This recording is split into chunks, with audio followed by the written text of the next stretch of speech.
Welcome to the Empath School Podcast. I'm Jack, and together with my wife, Tiff, we are all about you, the empath. We are the creators of the #1 energy management system for you. We help you reclaim your power and thrive in your life and at work. Let's do this. Hi there, welcome to episode 233, The Human and the Divine Dancing Together. Yep. We're so happy that you're here with us. And today Tiff is here. It's not just me yammering on and on and on. Is that what last week was yammering? It kind of felt that way. It's because you don't like to do anything without me, ever. Never. So today we're going to talk about the importance of navigating the balance between your divine self and your human self, and the importance of both. It's not just about getting lost in the divine all the time. You know, I think this is an important topic because as a healer and a spiritual teacher and a channel, I think sometimes people think that you live in this high vibe, la la state all the time, and that you have to live that way continually. And I'm just like, oh my God, we're humans. There's a lot of light workers out there. And I had this belief before I stepped into my mission on this earth. I thought that the people that were the flowy, goddessy gurus out there, or whatever you want to call them, that they were perfectly aligned people. And like all the time that they never had a sip of alcohol and they spent all their time meditating. I did think that. Never had a crossword at anyone. Yes, ever. That's the thing, is I thought they're always kind, they're always sweet. Give me a goddamn break. Yeah. It's impossible. That's not the way it is. It's ridiculous. So we're here to normalize being human and divine. Because you are a divine human. You are a divine human. And you are a divine being that is here having a human experience. And they're two different vibrations. So you literally have duality inside yourself. Your higher self has got all truth and all knowledge, wisdom, peace, love, joy, all those things moving through it. And it is a part of who you are. And then you have your human experience where your parent beat the shit out of you and you're pissed at the world for the rest of your life. All that. You know what I'm saying? So it's just really important to be able to take a look at the dance of duality, which, that's what it's all about. In fact, maybe we'll have to change the title to the dance of duality, because I like that. I do too. So listener, you'll take a look at the title and see if we kept it the human and the divine or the dance of duality. It's up to me. So here's the deal. Spiritual growth is not about rejecting the human experience. Nope. It's weaving it into higher frequencies, but the weaving is the story here. So the question I have is, how do you, Tiff, navigate the balance between your spiritual self, your divine self, and your human self? What is that like for you? How do you, first of all, let's start here. What's your human self? My human self? Yeah. Is a pretty raw, primal, foul-mouthed, sassy-assed little brat. Would you agree? Yes, I would. I would say that's accurate. And I live pretty unapologetically. I love to flip the bird. I love to swear. I love to drink and eat copious amounts of sugar. Okay, now listen. As you're talking about that, it made me think about that incredible dessert. Totally. That we just had the other day at a new little pastry place called Boku. And here in Salt Lake City, it's an off take of the Beaumont Bakery. And that's a full lunch, dinner, breakfast joint. And then they have a bakery in there, but now they have a full bakery over in another. Yeah, with a little store and a coffee. Holy shit, it's amazing. It's so cool. That dessert was one of the most gorgeous things I've ever seen. So I got 2 desserts. See, this is what I'm talking about. Yeah, you're that like way. I went over and got a cup of raspberries, and they put this hot European chocolate over the top. A chocolate fountain chocolate. Yeah. And they said, do you want a little? And I said, sure. And then they go, do you want more? And I'm like, absolutely. So I sit and I have this dessert and I swear I'm having a chocolate orgasm. I couldn't believe how amazing it was.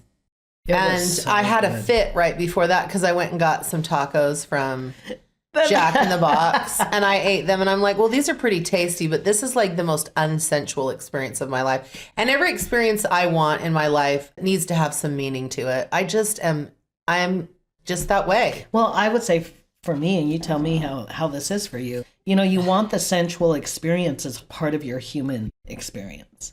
Yeah. Right? So the sensual side of your humanness to me is very divine. Absolutely. But most people think it isn't. I know. And so that's kind of what you have to take a look at is that just because you're not soft and quiet and calm and zen doesn't mean you're not in the divine part of yourself.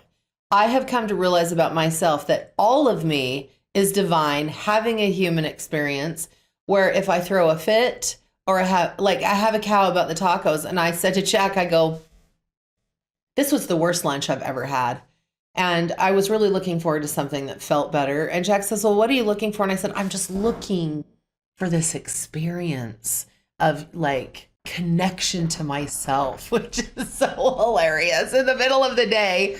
And we're sitting in the parking lot of our office and he goes, okay, I'm going to take you somewhere. So he takes me to this bakery and I walk in and I feel like I'm in the zone. Okay. And I had the experience that I wanted, but it doesn't mean that me eating tacos and thinking this is crap is not an aspect of my divine self. So I wonder if by the end of this conversation today, we will see that every human part of ourselves. Well, that really is true. The divine. It is. Working through us. So for me, I would say the human side is where my ego gets loud. Yes. That feels very human to me. When I get angry, when I get pissed off, when I get afraid, when I feel like I'm a worthless piece of crap, comparing myself in one way or another. True. That's super, very, very human. Yes. Feels like a human construct. Well, and I guess a lot of people think that the human aspect of who we are is the lesser or the lower aspect. Is it? Would you say it is or isn't? Absolutely not. Right. The frequencies are different, but they're both important. And just think of yourself as a disembodied being and you can't feel any physical sensation. You have all this flow in you, but you're not having the like down and dirty experience. And I just don't think I would be I think this is why we keep coming back to lifetimes is so that we love it. Yeah, because we get to have both of them together and they're both divine. Being human is a divine construct. Totally is. And so the ego, you can't exist in a body without an ego. Nope. You can have ego death and then you just create a new ego. And it just regenerates itself. Yeah, but it could be more aligned with the truth of your higher self. You know what I mean? But it's the way you identify. So it's an interesting topic. I think some people, when they hear me swear or say the F word, they're like, oh, I thought she was spiritual. And you are so I'm like, spiritual. I'm fucking spiritual. Yeah, we're gonna call this episode the dance of duality. Because this is not about being divine or being human. This is the duality of being in a human experience as a divine energy. Yes. And we all wanted the human experience. We wanted the human body. We wanted a brain that couldn't remember the truth of who we really are so that we would have an opportunity to play and cry and gnash our teeth over the frustrations of life. Totally. So that then we can choose something new or create something different or feel the power of ourselves in the creation of that teeth gnashing experience. So you brought this up. As humans, we all have an ego. Yeah. And when you have an ego, that's where your psyche, your human psyche, has created an identity for you to present to the world so you are acceptable. That's what your ego is. So, and how do we decide what's acceptable? It's what we see around us. It's how we're raised. Yes. It's the culture we're raised in. What is acceptable? What is not acceptable? And here's what happens with the ego. And this is why people go through ego death, is because we're driven. Our spiritual center drives us to live in authenticity. Yes, it does. Because the spirit we carry was never meant to be controlled, can't be controlled. And we, deep down in our psyche, we're like, we don't want to be controlled. But we control ourselves with our ego, and we do not engage in our authentic self until we get so sick and tired of putting on the mask that we're like, oh, and then you have to become vulnerable. And what vulnerability becomes is a portal. It allows you to access your true self and the deeper frequencies of love. Yeah, you have to be vulnerable if you're going to be authentic. What do you think about authenticity? Authenticity is living your most relevant truth. It's really showing up in the way that things feel to you and being willing to share what that is. Right. And being willing to be different or look different if what resonates with you is different than the cultural norm. Totally. And the more authentic we are, and for me, being authentic has required an immense amount of being vulnerable. Yes. Because by being authentic, we will be marching to the beat of our own drum. And as we do that, it's going to look and sound different than what your neighbor looks like or sounds like, or your person on social media, or the Facebook posts or the Instagram posts or reels or whatever. And the more authentic we are, the more willing we are to just be ourselves in whatever way we are. And I know many people think that once you're authentic, you're just your authentic self. But your authenticity is continually expanding. Always. You will always change the way you feel about things. You will develop new preferences. And if you can allow yourself to be vulnerable enough to be your true self, aside from societal norms, aside from what people are expecting from you, then you're going to find yourself. You're going to find what feels the best to you. And for me, being raw and real and not apologizing for how I am raises my frequency. And it does that for everybody. So this is why the humanness of ourselves is the divine part of it. It us. is. Because Tiff pitching a fit over her tacos, her taco lunch, and just having a little temper tantrum in the car because it wasn't meeting her sensual pleasure desire. Her desire for pleasure and sensuality. And she was so put off by those greasy tacos. I mean, they tasted good to me. And why did I even eat them? You even said to me. I said, don't eat it if you don't want it. I'll take you wherever you want to go. Yeah. And I'm just like, gobbled them up because they were damn good. They were Jack in the Box tacos. But I'm sitting in the car, my hands are greasy, and I'm just like, this was not my idea of what I wanted to experience with you today. That's what I was upset about. Not that the tacos tasted like crap.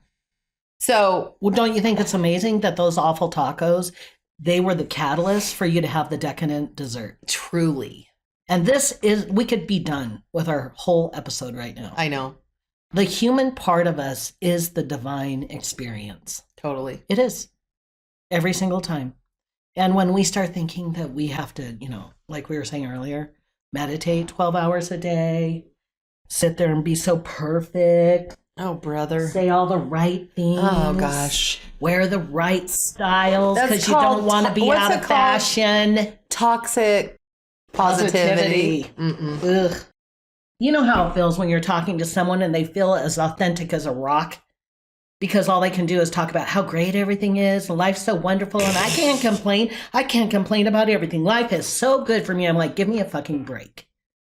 There's a part of life that's not so good because I'm a life coach and I talk to people all day long for a living. And I know damn well that the people, all of us, have a messy, fucked up story going on in the background. Well, it's just so true. And, you can always tell when someone's not authentic because the energy of it just feels shallow and kind of sharp. Yeah. And resistant. And I always struggle. I struggle when I encounter people like this because I want to be, I thrive on being real. One thing I have noticed though, and I'm going to say this to all the listeners, when you are authentic, even if the person you're talking to or the people you are around are not being authentic, you actually open the doorway for them to step through into their own authenticity. It's absolutely And I true. can't even tell you how many times someone will ask me a question. I'll say, how are you doing? How are things going? And they're really positive and try to make things sound like, they're thinking the right things about it. And then I'm like, well, that sucks ass. And I'll just be like, I've been in the middle of this shit storm for a long time and I freaking hate this. But, I know it'll be fine, but God, this really sucks. And they look at me like a breath of fresh air goes into them. And then they're like, well, you're not shitting. This is the worst thing I've ever experienced. Yeah. And that is authenticity. And really think about it, listener, when you have an experience like that, that's where connection happens, right? And aren't we all talking about moving into the 5D consciousness? Well, it's all about connection. It's all about unity, but the only way we're going to really be able to connect with anyone else ever is to be totally connected with ourselves, which means we're going to have to be very real with what matters to us and be ourselves wherever we go. Yeah. What's wrong with not liking something? What's wrong with not preferring something and not being thrilled about it? Well, then you could tell yourself that you're an unconscious. Yeah. That it's like, oh, you're not thinking the right things. You're not thinking peace and joy and letting everything go so that you can be in a higher frequency. And I'm like, who the fuck cares? Like, you'll get back there, but you have to honor the fact that you're having this human experience where things don't work out exactly the way that you think they should. Or you could be going through a really difficult time. And why would we try to pretend we're not feeling things? Why do people do that? It's conditioning, because as kids, we learned how to emotionally abandon ourselves in order to feel safe. In order to attune to someone else. And to attune to someone else. And then we grow up that way and we just continue on that path. And I wanted to say, Tiff, you're talking about, if we're having a shitty day or whatever, and we just put on this fake face. Well, what about when you're having really great things happening? I've also heard the whole opposite end of the spectrum, and people don't want to share when it's really good or they've just had this wonderful experience because they don't want other people to feel bad that they don't have it. That is being as inauthentic as someone that pastes a smile on their face and doesn't really mean it. So I've always told our students and clients this over many, many years, that the best thing that you can do is live your best life and allow people to see the best life so they know what's possible. So it gives them permission and hope that they might be able to create the same experience. Yep, totally. in the way that they want to. Totally. And I just feel like so many of us don't want to be seen. We're afraid we're either too good or too bad. Yep. And it's like, why don't we just stand here and allow ourselves to be seen in all of our rugged glory, in all of our human desires? We have what are the human desires that you feel like have been poo-pooed? Like sex? Are you asking me personally? Yeah. I don't know. I mean, know or you can share, what are your human desires? You already started sharing really good food. Yeah, I want really good food. I love to drink a lot of wine when I choose to drink it. Fun. I love sex. I love wild sex. I'm not a vanilla girl. I love watching people fall down in videos. And then I laugh really hard. And I've been the one falling and been laughed at. And it feels awful. And when I see things like that, I just feel very human, and it really delights me. You really do. You do laugh at people that fall. You're sick. I am sick. I'm really, really sick. I love shows that are like women's vindication. Oh, I love movies like that. I would say a title of one, but I'm not going to, because that would be really way too human of me to talk it would. about. I wouldn't say that title. I know exactly what you're talking about. No, don't do it. Okay, if any of you have an idea of the movie that you think it might be, send us an email at teamempath@tiffandjack.com. You know, my favorite. Because then we're going to get a lot of great titles. Really. So that's totally true. My favorite vindication movie of a woman is Enough with Jennifer Lopez, where her husband's abusive, Oh, and I at the end love she that. kills him. Oh, yeah. Ooh, I Feels love that. so And good. yes, I'm a spiritual teacher, and I love that she killed her husband. Oh, I know. So what are you going to do? You know, Celebrate it. Celebrate. It's kind of like we work with empaths. So Tiff and I have had our coaching business for 16, maybe 17 years. 17 now. We have, we work in the world of spiritual, all things spiritual. Tiff is a spiritual channel, healer, teacher, psychic medium. And honestly, and we work with empaths in empath school. And empaths are the people that are probably some of the wildest. Oh, for Oh, sure. they love the true crime. Oh, yeah, anything, totally. Serial killer, anything. Totally. She's totally into it. And I mean, you, the empath, you're the deep feelers on this planet. So you're going to feel everything even deeper, which I think is really important for us to share this message today. So with all of those deep, deep feelings you have, honor every last one of them. Your desires, the good, the bad, the dirty, the clean, whatever it is. Give yourself the opportunity to really sink in and just experience. And as we do that, we're being more connected with ourselves, which allows us to connect with everyone and everything easier. So now let's move to another talking point, shall we? Let's talk about the body. Right? So our body is the human experience. Like having a body is what makes this a human experience. Right. And having a body, like, you know, I feel like a lot of times we could look down on our bodies because we feel like it's so base. I mean, my God, we have to go to the bathroom and we stink and we have to wipe ourselves. We have to take care of this body. We have to talk about and that we have gross bad part. breath Yeah, when we totally. wake up in the morning and have to wash our hair and like clean ourselves up every day because we're stinky. Mm-hmm. Mm-hmm. And it would be very easy to look down on the body, but we wanted to have a body. Well, here's what's amazing about the body is the nervous system.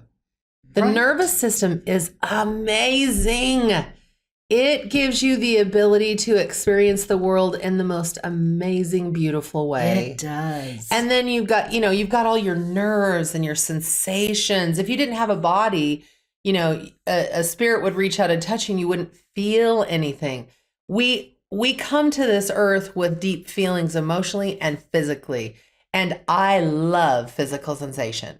Right? I and freaking it can love be it.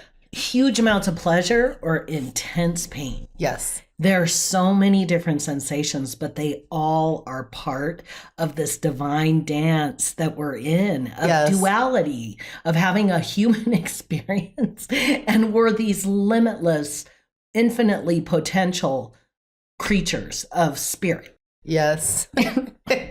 And then we come into a body, and it really is, I would say that our body is one of the most powerful tools for us, for everything. Yeah, for Being a sure. mindset coach, I'll always talk about how the body is our indicator when we're believing bullshit. Yeah, When we're totally. believing something about ourselves that is not true, we will feel triggered and it will not feel good.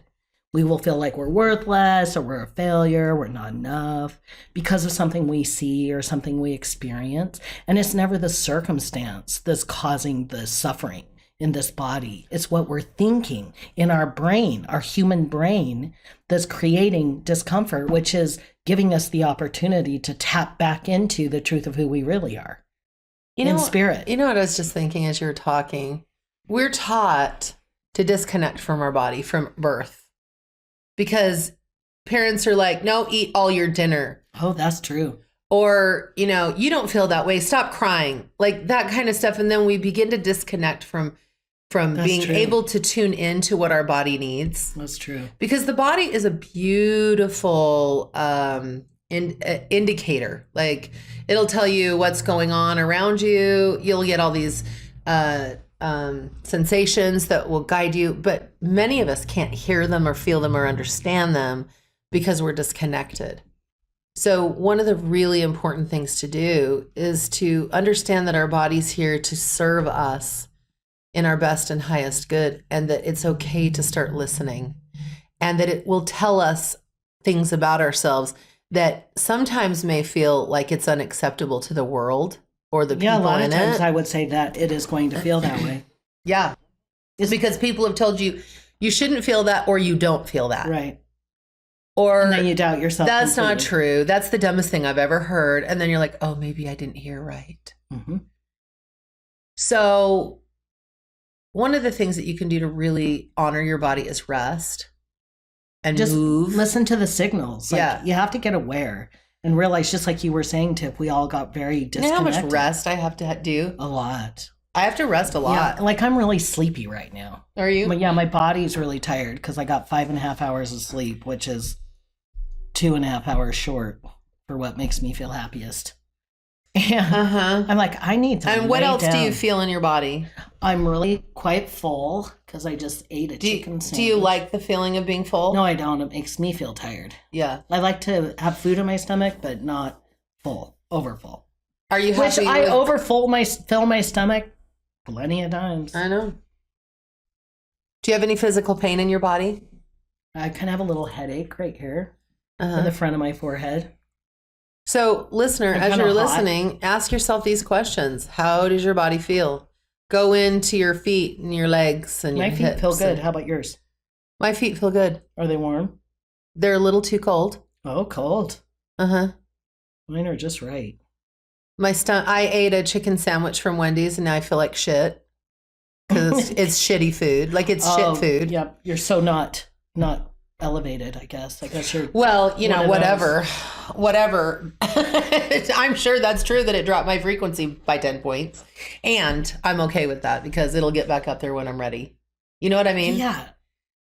Yeah, I was just thinking that there are times when I just feel so not fantastic, you know, frequency wise. And then there are times that I feel so spiritually high that I'll weep because of the love that I feel moving through me.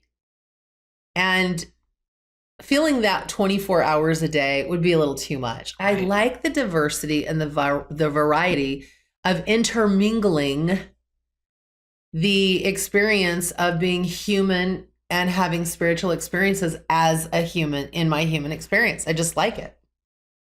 I don't want to be perfectly aligned 24/7. Nobody can. If we're being honest. I just don't believe it is. Because I'm like, no, that came out wrong because by accepting this aspect of me where I get in my primal essence, you know, my really raw, sassy self, that is aligned for me at the time. That's right. So alignment, you know, that's still a judgment call on like, this is good and this is bad. Right. And that's stupid. I'm not doing that. Right. But yeah, it's just this acceptance piece. Every day, in every way. You're And harder on hopefully- yourself than I am. Oh boy, I have been, but I've like learned how to lighten up. What is it all that the you feel like time. you've had to accept about yourself, your human self? Oh, that I'm not perfect. And I'm not joking. Like, I really strived for perfection, truly. Why? So hard because my value was all tied up in it. But because I've done a lot of work with my limiting beliefs and working with my triggers and really being able to identify my value just as a creation rather than how I looked or what, you know, all the things. And because I was wanting to be perfect, because I was raised with such a strong view that, you know, I had to do everything right in order for God to bring me into his fold, whatever you want to call it. So well, that's I'm perfect, Yeah, and I it's really true. try not to be. I agree. You are perfect. Well, you always tell me I am, and You I'm like, are. what is wrong with you? You I'm truly not truly perfect. are. I mean, what is perfect anyway? It's not even real. Yeah, There is. oh my no- God, it just hit me. It's like when someone says you're just perfect, it's compared to what? You know, the blue came through and said compared to what?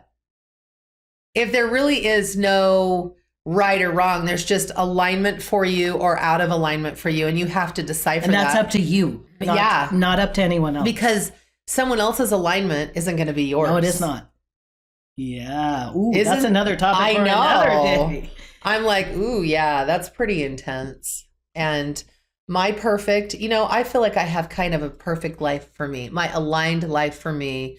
And I rest a lot. I laugh a lot. She throws little fits. I throw little fits, and Jack thinks it's so cute. Thank do. God. I do. And, you know, I feel like I have a life that's aligned for me, but could you live the life I'm living? Oh, no way. Why? Oh, I'd lose my mind. Why? I could never live on the flow and rhythm and being a channel and like, it would be so exhausting. So you like more order and routine. Yes. And that you thrive in that. Feels And so that good. feels like prison to me. I know.